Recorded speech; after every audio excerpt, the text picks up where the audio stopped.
Imagine for a moment the vastness of the universe, the primordial void before any human being walked the earth. Now think about the creation of the first man, Adam. When we hear the story of creation, we usually imagine that God simply spoke the words, and in an instant, the human being was formed. But the truth goes far beyond that. There are hidden mysteries, secrets that have been passed down through generations in ancient texts, rarely openly discussed. In the sacred book, Vaikraba, we find a surprising narrative.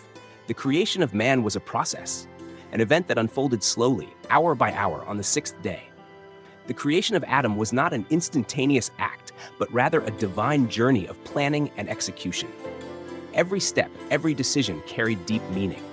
And it is in this process that we begin to understand that humanity was conceived, planned, and shaped in such a complex way that the common story of creation seems to barely scratch the surface. As we dive into this story, we discover that there is much more to learn about how Adam became the first human, the first to bear a soul. A story that reveals the divine intention to create not just a body, but a conscious being, destined for a much greater mission. You are about to delve deeply into this story, a journey of creation that shows us how, from the very beginning, humanity was conceived for something grand. Let's begin.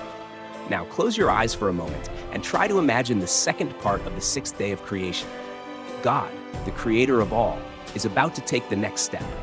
But contrary to what one might think, he doesn't act without reflection.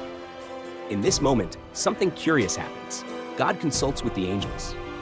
But you may wonder, why would the Almighty need advice? After all, he is the creator of the angels themselves. But this is where the story teaches us something profound. This act of consulting the angels is not because God needs their guidance, but because the angels, these spiritual beings, would also be affected by the creation of humanity. They would be witnesses and participants in this new universe. After all, angels are not mere observers. They have missions. They are messengers and protectors, and the creation of man would change the balance of their own roles. In his infinite wisdom, God allows them to know and understand what is about to happen. He shares the plan with them, making it clear that humanity would not just be another creature, but something entirely new, something that would touch both heaven and earth. In this dialogue with the angels, we see that God is teaching us about the importance of counsel, consideration, and responsibility for everything we create. The act of seeking counsel is a symbol of respect, an acknowledgement that the creation of a being like the human would have consequences for the entire cosmos. And so, with the planning complete and the angels prepared, God moves on to the next step. Now imagine the earth, still young, full of potential, but without the presence of any human being. The moment has come. God begins to shape the first human, Adam, but he doesn't take soil from just one place. No, he does something much deeper and more symbolic. He gathers soil from all parts of the world. Now ask yourself, why would this be important? What does this truly mean? This soil, gathered from all corners of the planet, carries a purpose. Each handful of earth represents a part of the earth, connecting Adam not just to one single place, but to all of creation. This idea reflects something fundamental. Humanity does not belong to just one land, one nation, or one people. Humanity is part of everything. The first man, Adam, carries within him the essence of the entire world. This gathering of soil symbolizes the universality of humankind. No matter where we come from or where we go, all of us, from the beginning of time, share the same origin. The soil God uses to form Adam's body is the soil of all continents, of all places that would one day be known to humans. Thus, no one can claim, this part of creation is mine and that part is not. We all have a piece of that original earth. With the soil gathered, God begins to mold the human body. Hour after hour, he shapes it with precision, like an artist carefully tending to every detail of their masterpiece. But for now, this body is nothing more than a clay figure.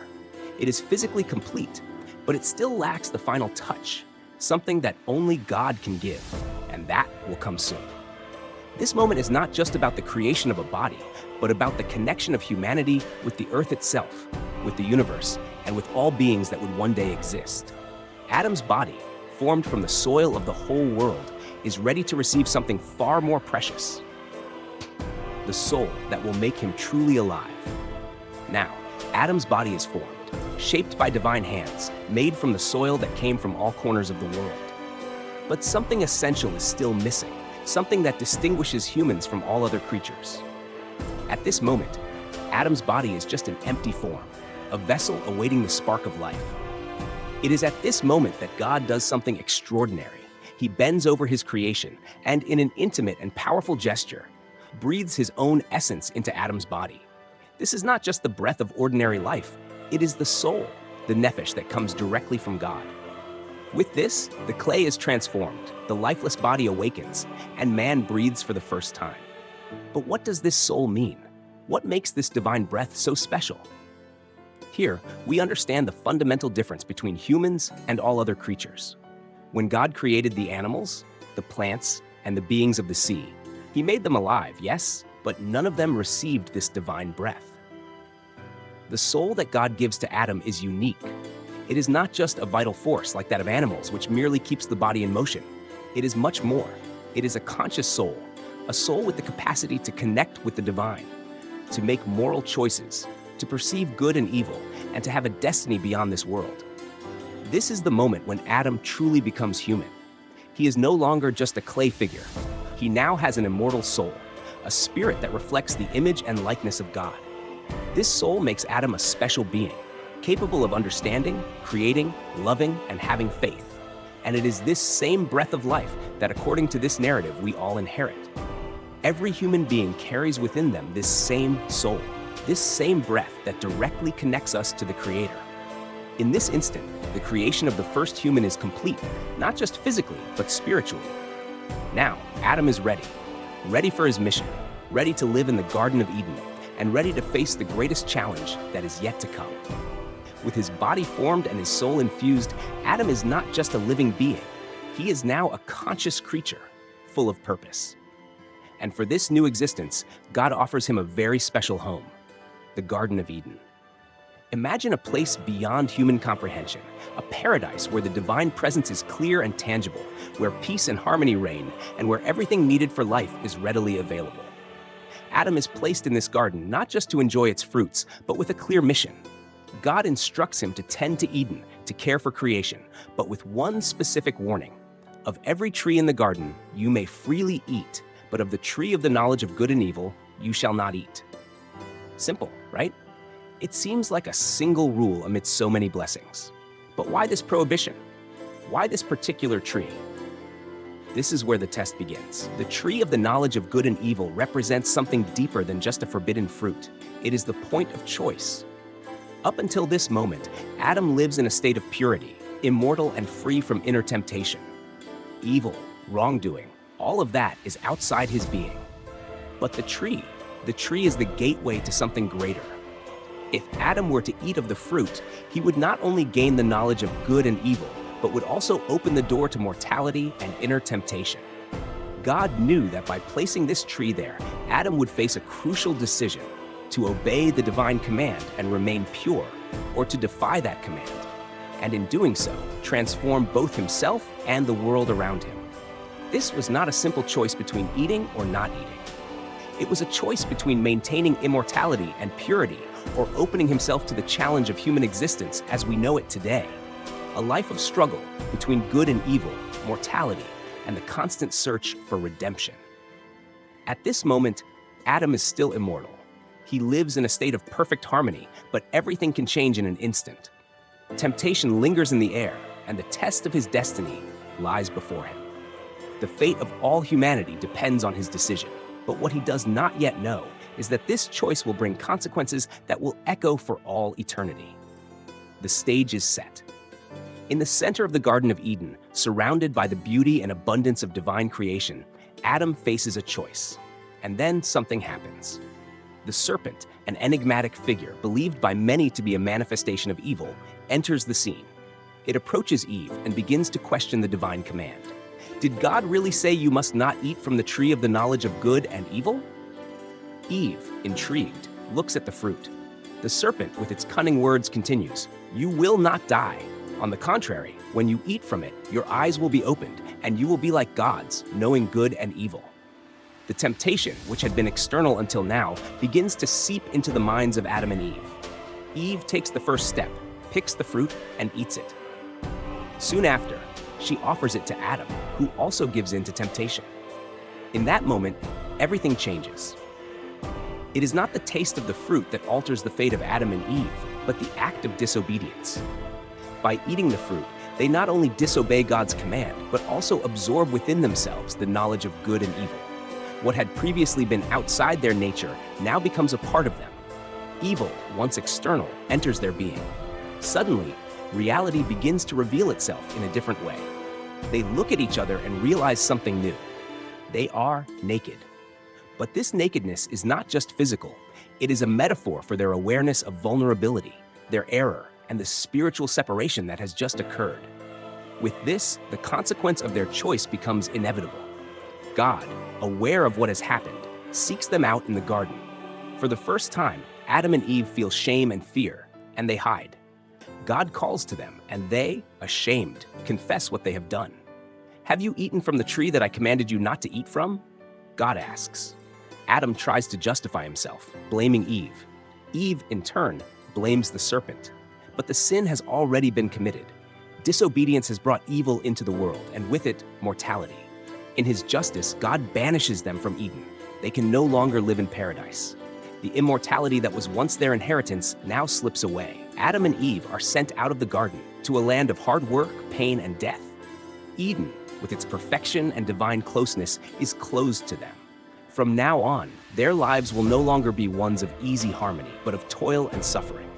And thus, humanity, descended from Adam, carries this burden, the struggle between good and evil, and the search for redemption that begins with the first fall. Yet, even amidst the punishment, there is a spark of hope. In his mercy, God does not abandon Adam and Eve completely. Though death has entered the world, the path to return to grace still remains open.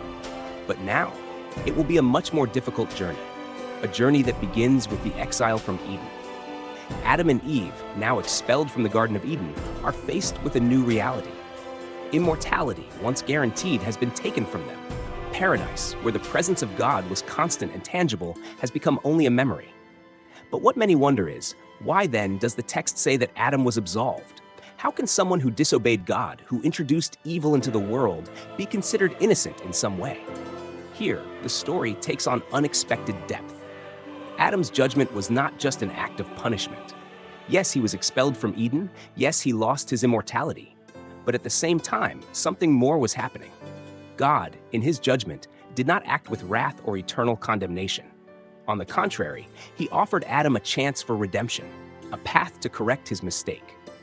The expulsion from the garden was not the end of Adam's story, but the beginning of a new journey. What was judged in Adam was not just the act of disobedience, but his intention. And here is the most surprising detail. Adam did not eat the fruit out of pure rebellion or desire for power. He believed that by eating the fruit, he could confront the evil within himself and still remain faithful to God. In other words, he wished to serve God in a deeper way, by directly facing good and evil. The intention was good, but the path he chose went against the divine will.